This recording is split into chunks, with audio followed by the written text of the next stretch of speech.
যারা দেশের জন্য স্বর্ণপদক জেতেন, যারা দেশকে যে কোনো ক্ষেত্রে 1 নম্বর স্থানে পৌঁছে দেন, সরকার আর প্রশাসন তাদের দুহাত ভরে পুরস্কৃত করেন, সম্মানিত করেন।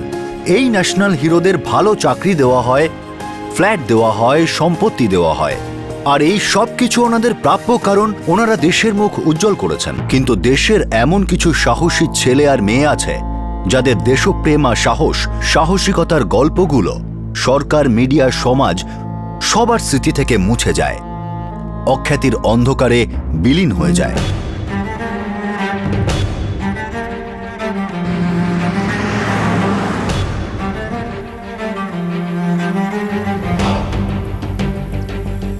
বললাম তো তোমাদের দুজনকে, স্যার এখন অফিসে নেই। তো উনি কবে ফিরবেন? সেটা তো বলতে পারবো না, 2 দিন, 7 দিন, 15 দিন, 1 মাসও হতে পারে।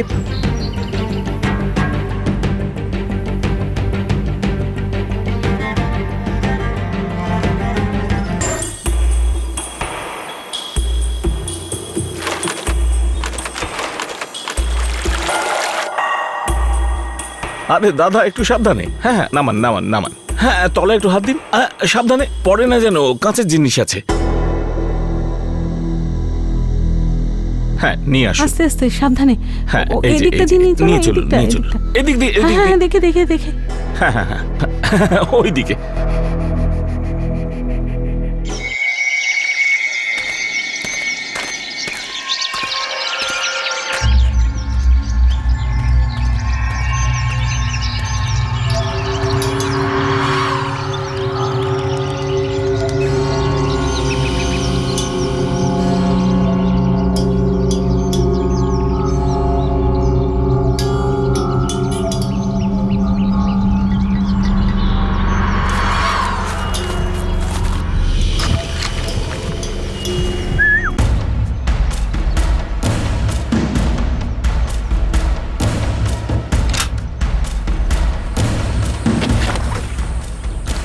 ভয়ের কিছু নেই, ও আমাদের মন্টু।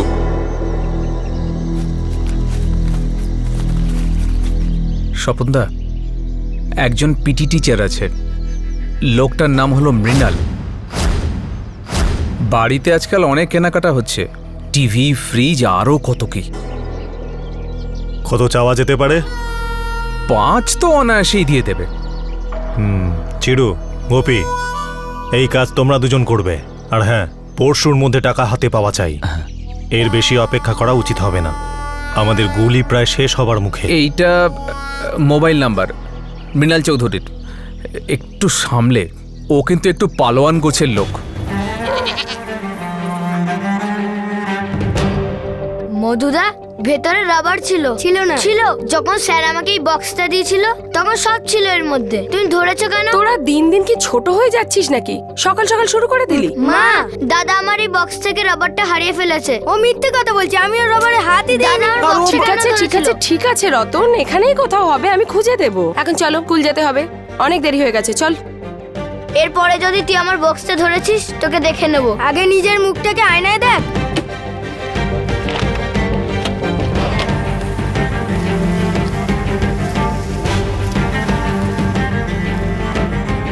আসছি বাবা। হ্যাঁ ঠিক আছে, ভালো করে মন দিয়ে পড়াশুনো করিস। অরবিন্দ, আরে রতন, চল দৌড়াবো, চল চল। 1 2 3।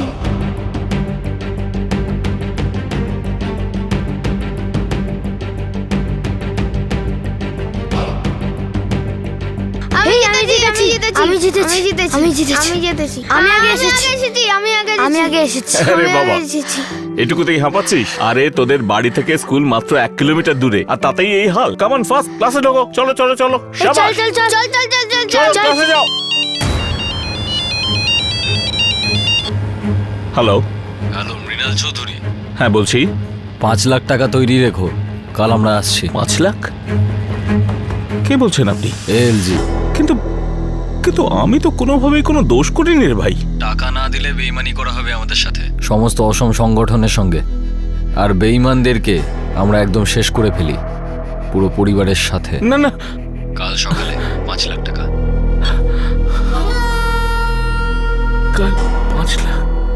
2004 সাল উত্তর পূর্ব ভারতের রাজ্য অসমে বিচ্ছিন্নতাবাদী সশস্ত্র সংগঠনগুলোর মধ্যে পাওয়ার স্ট্রাগল চরমে পৌঁছেছিল। সাধারণত এই অর্গানাইজেশনগুলোর ফান্ডিং এক্সটর্শন আর কিডন্যাপিং এর মাধ্যমে হতো। বিচ্ছিন্নতাবাদীর মন্ত্রে দীক্ষিত এই যুবকেরা 24 ঘন্টা সশস্ত্র বাহিনীর সঙ্গে লড়াই করছিল। ওদের প্রতি মুহূর্তে ফান্ডিং এর প্রয়োজন ছিল, অস্ত্রের জন্য, খবর কেনার জন্য, বেসিক্যালি বেঁচে থেকে লড়াই করার জন্য। রাজধানী গুয়াহাটি থেকে প্রায় 40 কিলোমিটার দূরে কামরূপ জেলায় ডাকুয়াপাড়া গ্রাম অবস্থিত। সেখানকার একটা স্কুলের পিটি টিচারের থেকে এএলজি নামক বিচ্ছিন্নতাবাদী দল 5 লাখ টাকা দাবি করে, আর সেটা পূরণ করার জন্য মাত্র 1 দিন সময় দেওয়া হয়।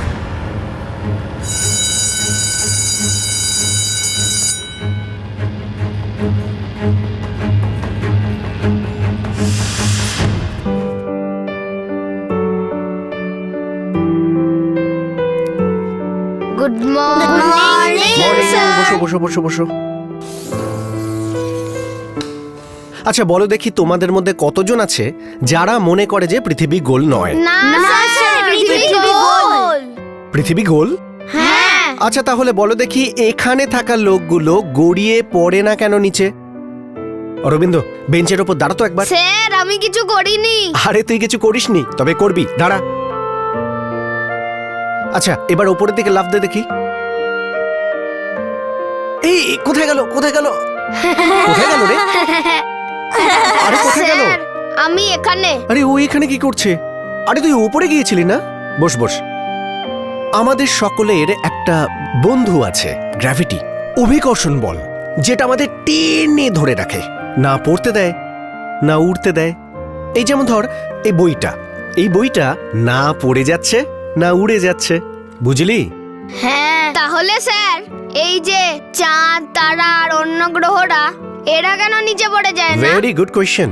আসলে কি হয় জানিস তো, যে এই বলটা স্থির আছে, এটা নিজে থেকে কখনো নড়তে পারবে না। আমি এ, বলটা বি, আমি এই বলটাকে এবার ছুড়ে দিচ্ছি, ক্যাচ। Very nice. এখন কি হলো? এই পুরো ক্লাসের মধ্যে এই বলটা আর কারুর কাছে গেল না, কিন্তু রতনের কাছে কেন গেল? কারণ আপনি আমার দিকে ছুঁড়েছেন। Very nice.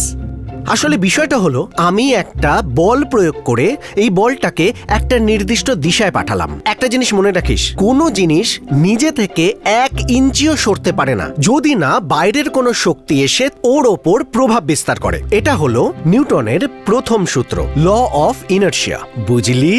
Yes sir. Very good.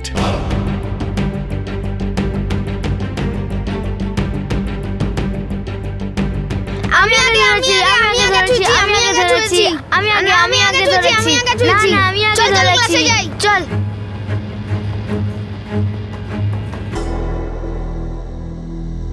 আর মাত্র 4টেই গুলি আছে। গুলি কেনার টাকা জোগাড় করতে না পারলে অবস্থা আরও খারাপ হয়ে যাবে। চিরু, গোপী, তোমরা যাও আর যেভাবেই হোক টাকা নিয়ে এসো ওই মাস্টারের কাছ থেকে। ঠিক আছে, হ্যাঁ চলো চলো।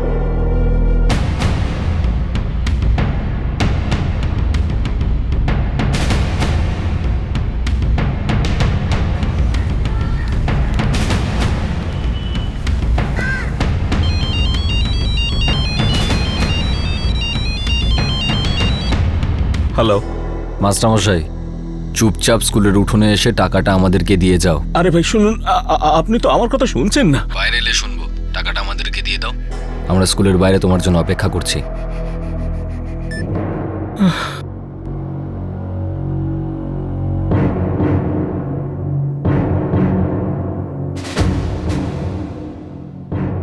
মৃণাল স্যার, আপনাকে চিন্তিত লাগছে? না শুনুন, ঠিক আছে স্যার, আপনাকে ঠিক লাগছে না? LG, Assam liberation group? Assam liberation group কম্পাউন্ডে ওরা সবাই, ওরা আমার থেকে 5 লাখ টাকা চাইছে। জানি না ওরা আমাকে কেন নিশানা বানাচ্ছে, কিছু বুঝতে পারছি না। আমার মনে হয় কোথাও ভুল বোঝাবুঝি হয়েছে। ওরা বলছে আমি যদি বাইরে না যাই তো ওরা আমার ফ্যামিলিকে শেষ করে দেবে, কিন্তু কেন? আপনি চিন্তা করবেন না, আমি কথা বলছি।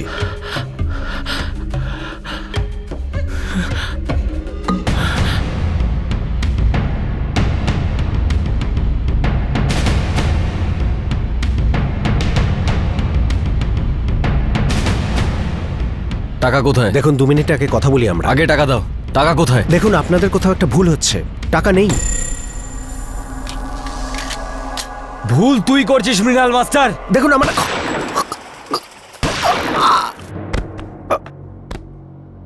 স্যার স্যার স্যার স্যার উঠুন না, স্যার উঠুন না, স্যার উঠুন না, sir Sumit sir sir sir উঠুন না, স্যার উঠুন না। সবাই পিছনে সরে যাও। দেখো, আমাদের শুধু 5 লাখ টাকা দরকার। যার কাছে যত টাকা আছে নিয়ে চলে এসো, না হলে আমরা সবাইকে মেরে ফেলবো। আমাদের কাছে গ্রেনেডও রয়েছে, সবাইকে মেরে ফেলবো। তাড়াতাড়ি করো, তাড়াতাড়ি করো।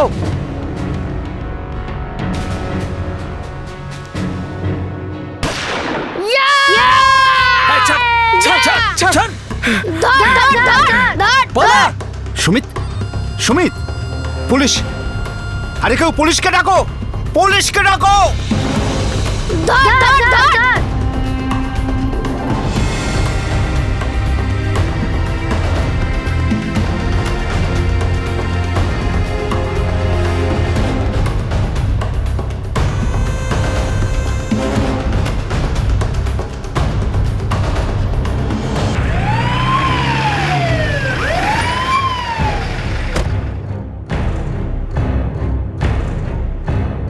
অ্যাম্বুলেন্সকে খবর দাও তাড়াতাড়ি। Yes sir.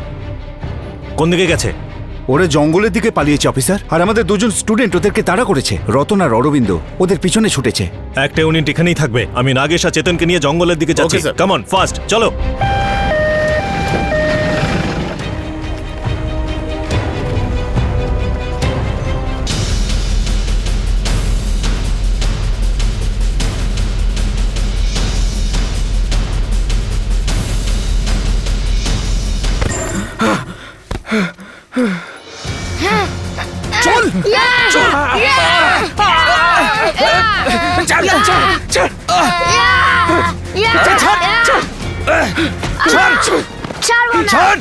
ছাড় নাহলে গুলি মেরে দেবো।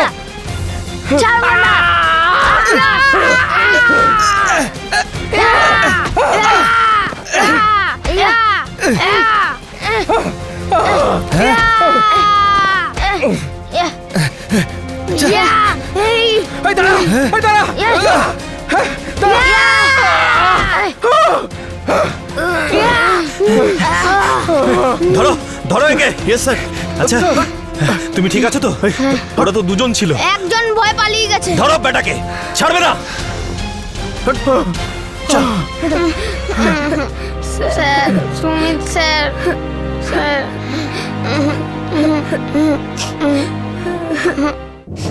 এনাকে কাছ থেকে গুলি মারা হয়েছে, আর এখানে আসার আগেই ওনার মৃত্যু হয়েছে।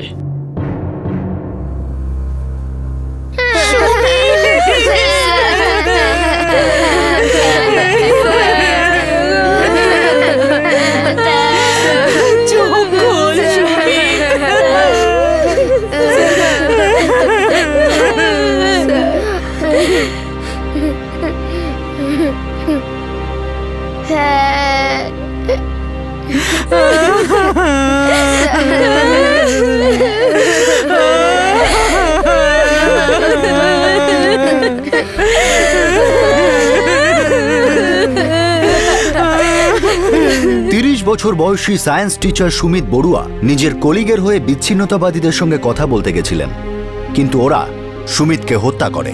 সুমিত ওনার স্কুলে খুবই জনপ্রিয় টিচার ছিলেন, স্টুডেন্টরা ওনাকে খুবই ভালোবাসত। স্কুলের 2 জন ছাত্র অরবিন্দ আর রতনের কাছে উনি হিরো ছিলেন, রোল মডেল ছিলেন। ওরা ওদের প্রিয় সুমিত স্যারের হত্যা সহ্য করতে পারেনি। এই 2 জন স্কুল ছাত্র নিজেদের প্রাণের মায়া না করে ওই 2 জন বিচ্ছিন্নতাবাদীকে জঙ্গলে তাড়া করলো, আর তাদের মধ্যে একজনকে ওরা ধরেও ফেললো। এই গ্রেফতার হওয়া বিচ্ছিন্নতাবাদী পুলিশের কাছে নিজেদের অনেক তথ্য তুলে দিল। ওই আমাদের প্লাটুন। প্লাটুন? প্লাটুন তো সাহসী সেনাদের হয়, তোরা শালা একটা ভীতু আতঙ্কবাদী। তোদের কি হয় জানিস? গ্যাং হয়, গ্যাং। কি আমাদের হয়? গ্যাং। বল, কোথায় লুকিয়েছে? স্যার, জঙ্গলের ভিতরে 20 কিলোমিটার।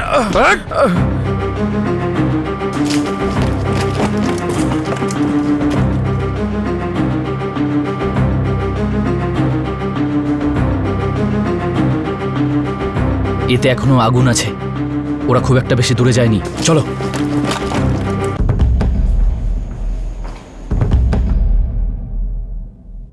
আমাদের ফরমেশনস ক্রমাগত এগোচ্ছে।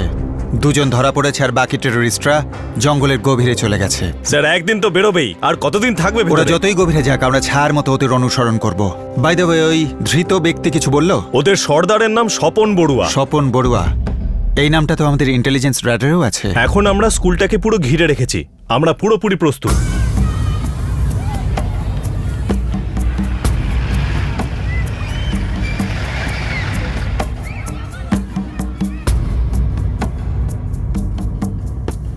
আমি জানি না কেন অফিসার, ওই লোকগুলো আমাদের স্পোর্টস টিচার মৃণাল চৌধুরীর কাছে এত টাকা কেন চাইলো? আরে সুমিত তো শুধু ওদের বলতে গেছিল যে ওদের হয়তো কোনো রকম ভাবে কিছু ভুল হচ্ছে, অ্যান্ড দে শুট হিম। সোজা গুলি করে দিল। দেখুন প্রিন্সিপাল, আপনাদের ওই দুই স্টুডেন্টস সত্যি দারুণ কাজ করেছে, কিন্তু ওদের দুজনেরই এখন জীবনের ঝুঁকি রয়েছে। ও মাই গড। দেখুন এই টেররিস্টদের খোঁচর গ্রামে গ্রামে ছড়িয়ে রয়েছে, আর স্বপন বড়ুয়ার গ্যাং এই দুটো ছেলের ওপর তাদের প্রতিশোধ নেবার চেষ্টা করবে। তাহলে এখন অফিসার আপনি আমাদের কি করতে বলছেন? দেখুন, আমরা ওই দুটো ছেলেকে আমাদের সঙ্গে আমাদের বেস ক্যাম্পে নিয়ে যাব, সেখানেই ওরা সম্পূর্ণভাবে সিকিউর থাকবে। Very good. আর ওদের পরিবারকেও বোঝাতে হবে principal, this is very serious.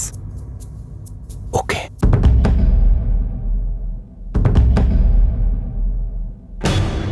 আপনাদের বেস ক্যাম্পে আমাদের ছেলেদের রাখবেন কেন স্যার? সাহেব, ওরা কি ওদের নিজেদের গ্রামে সুরক্ষা পেতে পারে না? দেখুন, আপনাদের ছেলেরা একজন ভয়ঙ্কর সন্ত্রাসবাদীকে ধরে আমাদের হাতে তুলে দিয়েছে, কাজেই দলের লোকেরা এখন ওদের পিছনে পড়ে যাবে। ওদের দুজনকে এখানে আমাদের পক্ষে প্রোটেকশন দেওয়া খুব শক্ত। বেস ক্যাম্পই সবচেয়ে ভালো জায়গা, অন্তত কিছুদিনের জন্য। কিছুদিনের জন্য? কতদিনের জন্য স্যার? আমরা যতদিন না বুঝবো ওরা সম্পূর্ণ নিরাপদ। কিন্তু সাহেব, ওদের স্কুল? অর্ণববাবু, মলয়বাবু, আপনাদের ছেলেরা আপনাদের দেশের, স্কুলের, অসমের সবার মাথা উঁচু করে দিয়েছে। ওরা যেটা করেছে সেটা রোজ রোজ হয় না, আর আমরা জানি যে ওরা দুজনেই খুব ছোট। ওদের বাড়ি আছে, স্কুল আছে, সবকিছু আছে, কিন্তু অ্যাডজাস্ট করতেই হবে, স্কুল মিস করতে হবে। কি বলছেন সাহেব? সামনে পরীক্ষা রয়েছে, ওদের তো পুরো বছরটা নষ্ট হয়ে যাবে। না, হবে না। আমি প্রিন্সিপালের সাথে কথা বলেছি যাতে এরা ফিরে এসে সব পরীক্ষা দিতে পারে। তার মানে আপনি এদের ওখানে দীর্ঘদিন থাকার জন্য নিয়ে যেতে চাইছেন? আপনারাও তো আপনার বাচ্চার দীর্ঘায়ু চান, তাই প্লিজ আমাদের সাথে কোঅপারেট করুন।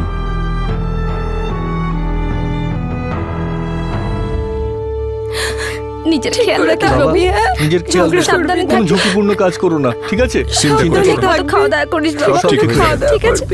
একটা পরামর্শ আছে আপনাদের দুটো পরিবারের জন্য আর সমস্ত গ্রামের জন্য। আপনারা প্রত্যেকে আপনাদের মুখ একেবারে বন্ধ রাখবেন। আপনারা কেউ এই ছেলে দুটোর ব্যাপারে, এই ঘটনার ব্যাপারে বা কোনো কিছুর বিষয়ে কারোর সঙ্গে কোনো কথা বলবেন না। সময় খুব খারাপ যাচ্ছে, কেউ এই বিশ্বাসযোগ্য নয়, ঠিক আছে?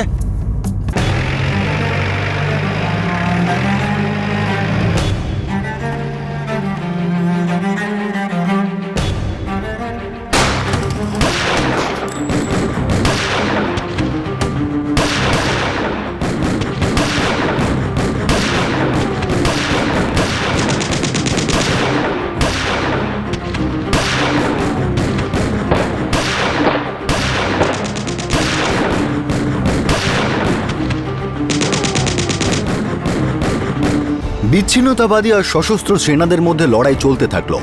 কিছু লোক মারা গেল, কিছু ধরা পড়ল, কিন্তু এসব সত্ত্বেও মানুষের মধ্যে ওদের আতঙ্ক কমল না। ওদের হুমকি প্রায়ই সত্যি হয়ে যেত। এই দুই স্কুল বয় অরবিন্দ আর রতনের প্রাণের ঝুঁকিটা একটা নির্মম সত্য ছিল। এই দুজন টিনেজারের জীবন যেন একটা ওয়ান ওয়ে স্ট্রিটে ঢুকে পড়েছিল, যেখানে প্রতি পদক্ষেপে রেড সিগন্যাল রয়েছে।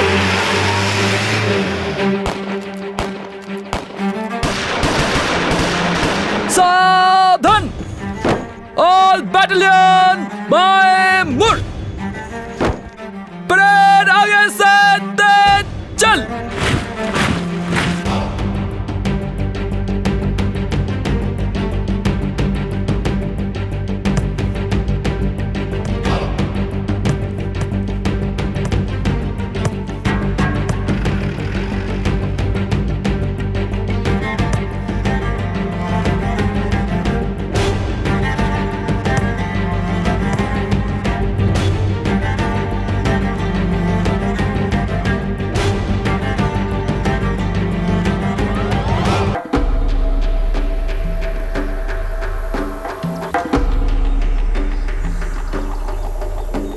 আমি তো শুনলাম জঙ্গলের মধ্যে 5-6 কিলোমিটার পর্যন্ত ধাওয়া করে ওই দুটো ছেলে ওদের ধরেছে।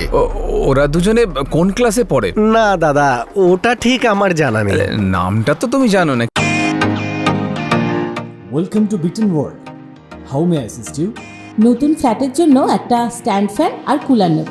এই পচা গরম থেকে একটু স্বস্তি চাই। বাজার চলতে সব ব্র্যান্ড তো আর ভরসাযোগ্য নয়। তার জন্য তো আমাদের ফ্যান আছে, all purpose bullet table fan, ceiling fan. আমাদের সিলিং ফ্যান কিন্তু 30 মাসের ওয়ারেন্টি সহ পাওয়া যায়।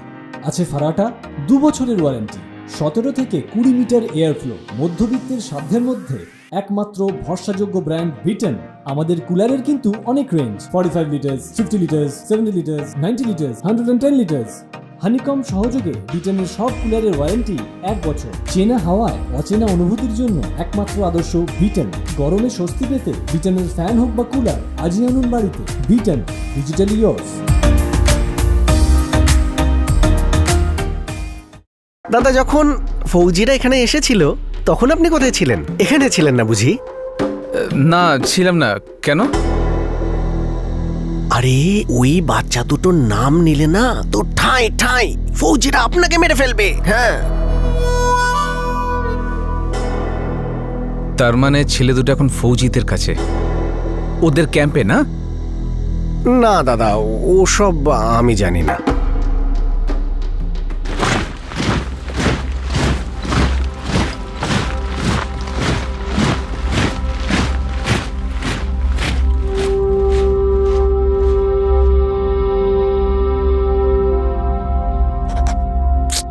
অরবিন্দ, আর ভাল লাগছে না। আর আমারও ভাল লাগছে না। মেজর সাহেবের সঙ্গে কথা বলবো? 1 মাস হয়ে গেল এখানে এসেছি।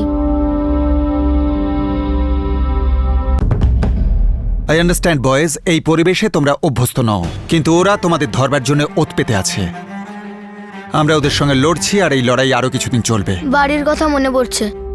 মা বাবাকে অনেক দিন হয়ে গেল, একবারও দেখিনি। লিসন বয়েজ, শক্ত হতে হবে আমাদের জওয়ানদের মতো।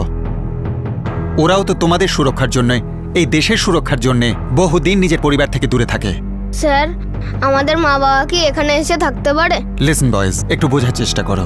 এটা একটা মিলিটারি ক্যাম্প, এখানে ফ্যামিলি থাকা সম্ভব নয় তো। তাহলে মাঝে মাঝে ওনাদের আসতে বলুন না স্যার, অথবা আমাদের ওখানে নিয়ে চলুন। কিছু একটা করুন প্লিজ। আমি ব্যবস্থা করব, তবে কিছুদিন বাদে। এখন ওদের ইনফরমাররা চতুর্দিকে ঘুরে বেড়াচ্ছে।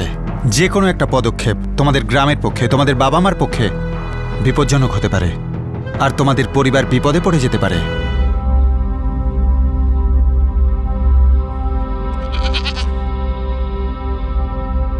দু মাস হয়ে গেল, রতনের কোনো খবর নেই। আমি ফৌজিদের সঙ্গে কথা বলেছি পারমিতা।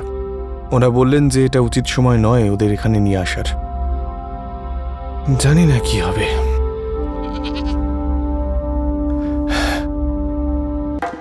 নমস্কার মলয়দা।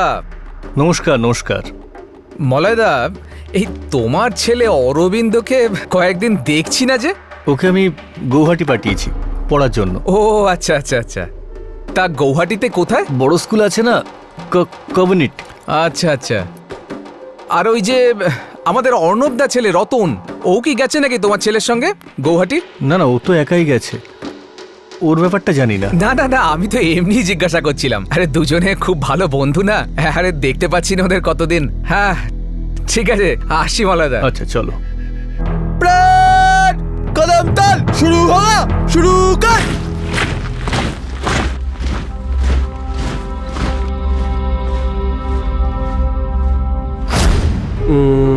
Catch, very nice.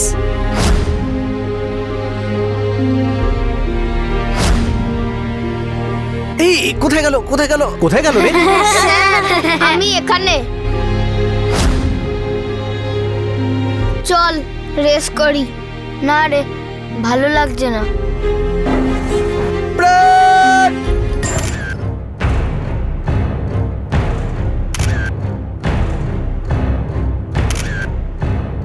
2004 সালে শেষ হলো, 2005-এ শুরু হলো।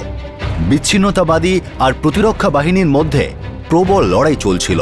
এই আলাদা আলাদা গ্রুপগুলো ছড়িয়ে পড়ল, ভাঙতে লাগলো। অবশেষে বিচ্ছিন্নতাবাদী কার্যকলাপ কমে যেতে শুরু করলো। অনেক বিচ্ছিন্নতাবাদী মৃত্যুর সঙ্গে লুকোচুরি খেলে হতাশ হয়ে স্যারেন্ডার করলো। এই সমস্ত যুবকেরা নর্মাল জীবন কাটাতে চাইছিল, আর এই সমস্ত কারণে অরবিন্দ আর রতনের কাছেও নিজের নিজের বাড়ি ফেরার সুযোগ এলো।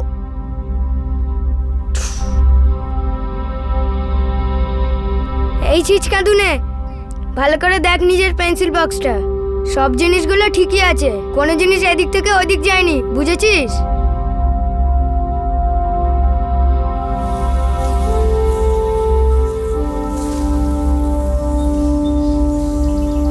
এই রতন, ভালো করে মন দিয়ে পড়াশোনাটা করিস, ঠিক আছে?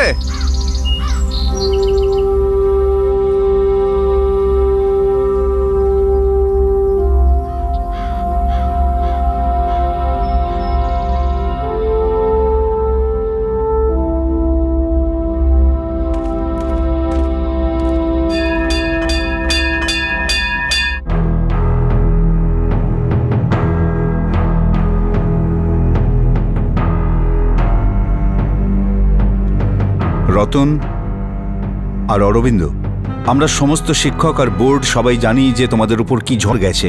এতদিন ধরে স্কুলের বাইরে থাকা, পড়াশোনার বাইরে থাকা খুব একটা সহজ কাজ নয় বাবা। কিন্তু বাবা, জীবনে উন্নতি করতে গেলে এক্সাম তো তোমাদের দিতেই হবে। সেই জন্য আমরা স্কুল কর্তৃপক্ষ সিদ্ধান্ত নিয়েছি যে তোমাদের দুজনের জন্য দ্বিতীয়বার এক্সাম নেওয়া হবে।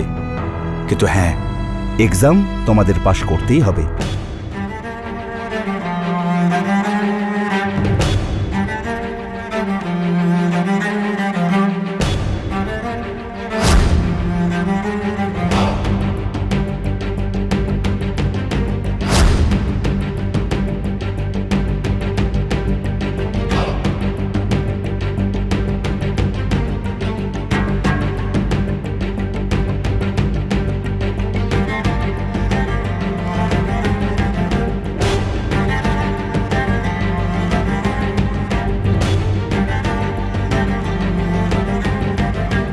এখন রতন 21 বছর আর অরবিন্দ 23 বছরের যুবক। 6 বছর আগে এই দুই ছাত্র নিজেদের প্রিয় সায়েন্স টিচার সুমিত স্যারের খুনিদের তাড়া করেছিল আর তাদের ধরিয়ে দিয়েছিল। এই হত্যাকারীরা একটা বিচ্ছিন্নতাবাদী দলের সদস্য ছিল, যারা অসম রাজ্যে আতঙ্ক সৃষ্টি করেছিল। কিন্তু এই দুই টিনেজারের এই বিচ্ছিন্নতাবাদীদের সঙ্গে লড়াই কি সাহসিকতার পরিচয় ছিল? সত্যি কি এতে কোনো বীরত্ব ছিল, নাকি এটা উত্তেজনার বশে নেওয়া একটা স্পন্টেনিয়াস পদক্ষেপ ছিল, যেটা আবেগে নেওয়া হয়েছিল? ক্ষণিকের মধ্যে নেওয়া সিদ্ধান্ত ছিল। সন্ত্রাসবাদীদের সঙ্গে লড়াইয়ে এই দুজনকে অনেক মূল্য দিতে হলো। এই দুজনেরই জীবনের ঝুঁকি ছিল, আর প্রশাসন ওদের সুরক্ষা দিয়েছিল। কিন্তু সুরক্ষার সেই কবচ ওদের নিজের পরিবার থেকে, একটা নর্মাল জীবনের থেকে অনেক দূরে সরিয়ে দিয়েছিল। ওদের প্রতিরক্ষা বাহিনীর সিকিউরিটিতে আনার সময় বয়স ছিল মাত্র 15 বছর আর 13 বছর। এটা কি অসম্ভব ছিল যে ওরা দুজন নিজেদের বাড়িতে নিজের পরিবারের লোকেদের তত্ত্বাবধানে নিজেদের শৈশব পার করত? শেষ পর্যন্ত এই 6 বছরে এই ছেলে দুটোর কি অবস্থা হয়েছিল? ওরা বেসিক সার্ভাইভালের জন্য দয়া প্রার্থী কেন? দুজন নিজের নামের সঙ্গে লাগা হিরোর ছাপটা মুছে শুধু সার্ভাইভ করার চেষ্টা কেন করছিল? কালকের এপিসোডে আমরা আপনাদের দেখাবো এই স্পেশাল কেসের শেষ আর অন্তিম অংশ, যেখানে ক্রাইম পেট্রোলের টিম এই দুই যুবকের কথা তুলে ধরল আর প্রশাসনের দরজায় কঠোর করাঘাত পড়ল।